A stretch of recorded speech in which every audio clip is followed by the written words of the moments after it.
Well, it's no secret to watchers of this show that I am a bona fide ship nut, and I try to get to sea as often as I can. I'm here with two other people who I hope won't mind me calling them ship nuts, Bill Repp and Tom Taffell. How are you? Fine, thank you, You know, David. you got, and you look very cruisy. You're ba-dum bum ching. So what's hot on the waves? What's next for you guys? Well, the next big one will be in January. We've got a large group sailing from Hong Kong to Singapore with a special excursion to Angkor Wat. That's in January. Uh-huh. And what was your last cruise? Oh, Well, we just got back. We did back-to-backs. We did Tahiti. Yeah, it was. And 3 days. We flew for 3 days and flew right to Nuremberg. 3 days of flying, and we sailed 3 hours later down the Danube with Jan Wall. Everyone's favorite gay icon, Jan Wall, the Jan hat Wall. lady. she is. And Bill danced with San her. Francisco is most fortunate to have her Yeah. in this beautiful city. She's an icon, and she is quite the dancer. Oh, Yeah. she And loves to get down and and she allows boogie. me to lead her. Well, that's something. Yeah, so I led her in some Yeah. swing and cha-cha. Wow. And she is fantastic. Oh, she's a marvelous person. Just love her. Now, you guys have been together now how many years? We just passed 39. We're Congratulations. now 40. Thank you so much. What's the July secret? 29. What is the secret? Oh, dear. Yes, dear. Yes, dear. Just turning the head. Yeah. Why do you? I mean, we've had this conversation before, but it seems that the cruise industry is becoming more and more "quote unquote" gay friendly. I mean, when I started working in the industry now 20 years ago, the whole idea of being openly gay aboard ship it wasn't real cool, and even the early bookings, you'd get a ship of gay passengers or lesbians or whatnot, but it wasn't a great ship and it wasn't a great itinerary, and now they're booking Yeah. the Oasis of the Seas or Yes, something I'm that's hearing. true. And Well- point of interest, this is very interesting. We always ask the cruise director to have a Friends of Dorothy party, and they're very well attended. And you get to know who on the ship is creative and what have you. Well, I mean, I know it's a horrible wonderful. stereotype, but I mean, I haven't met very many non-gay cruise directors. I mean, let's Almost a prerequisite. let's be frank. I mean, it's it's the lady who was very on the true. Love Boat and all of her gay friends, right? Now, I was on good. board the Paul Gauguin recently, Yes. and that was a unique experience. It was the first time that there was a gay hotel director, a Yes. gay cruise director, Right. and afterwards I actually was asked, was it a gay-friendly cruise? It was about Oh. the gayest friendly cruise I'd ever been on. Exactly. Why- One of the officers, young cadet, his name was. Jonathan? No. But, Matthew. Matthew, yes, he was a young cadet, and he joined us at the captain's table. We had a Friends of Dorothy table. 13 Yes. of us at the captain's But don't you table. think that really is showing how gay issues have now come into the mainstream? I mean, we always knew that when I worked aboard ship, there were fellow gay crewmen and even gay officers, but boy, you didn't talk about it. And now the idea that a young gay cadet in his late teens, early 20s would Right. feel Yes. comfortable enough to be out, Yeah. why do you think that's changed?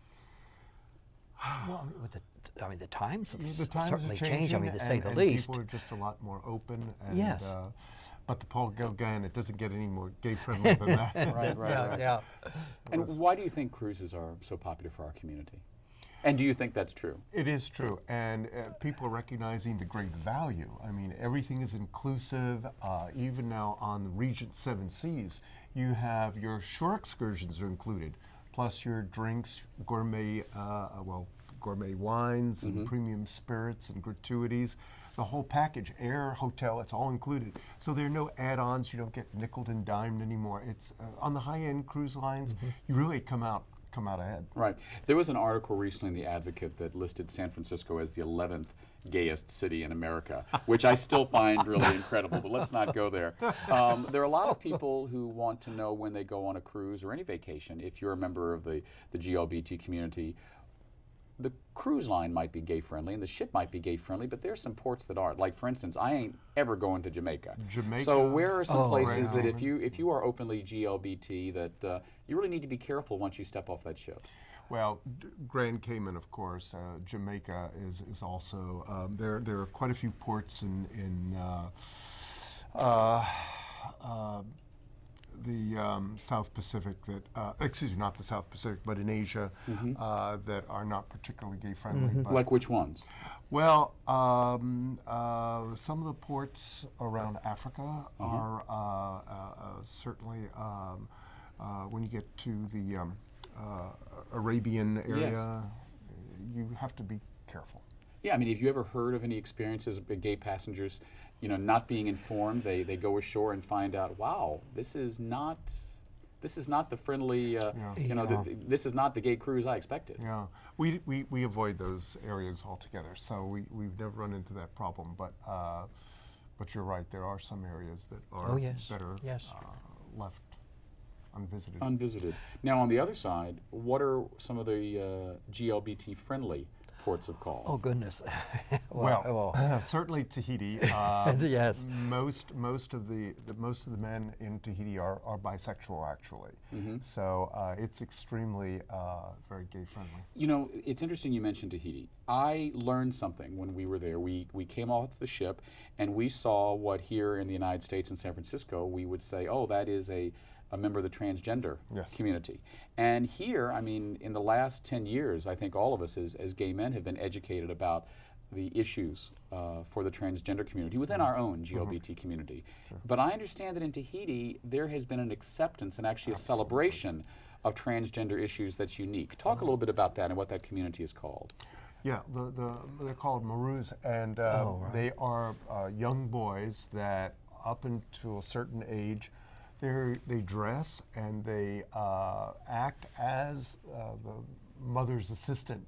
And then when they reach the age, I believe it's 18, they have to make a decision as to which path they're going to take. And most of them actually are gay. I think it's a mother's intuition. Right.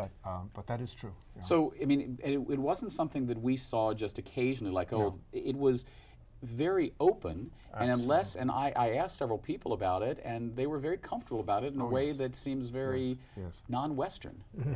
Yeah, that's very true.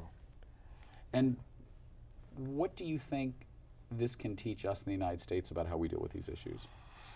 Well, it's a cultural thing because that's part of their culture, and I think they just have a natural, loving acceptance of everyone. And French Polynesia is very special for many reasons. That's one of them. Right, right. Talk a little bit about some of the ships that are coming online or are going to be doing cruises in 2011, 2012 that you're especially excited about. I mean, it used to be all about the Caribbean, but now it's about Polynesia, the Pacific. Sure. There even seems to be a new age of people who like to cross the Atlantic, just like they did in the 20s, 30s, and 40s.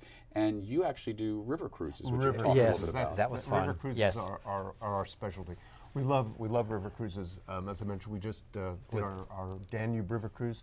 I'm hoping to get another Elbe River cruise, which is one of my favorite itineraries, from Prague to Berlin with an overnight Dresden and Wittenberg and Meissen. Elbe River is glorious, so we're trying to get that established very soon.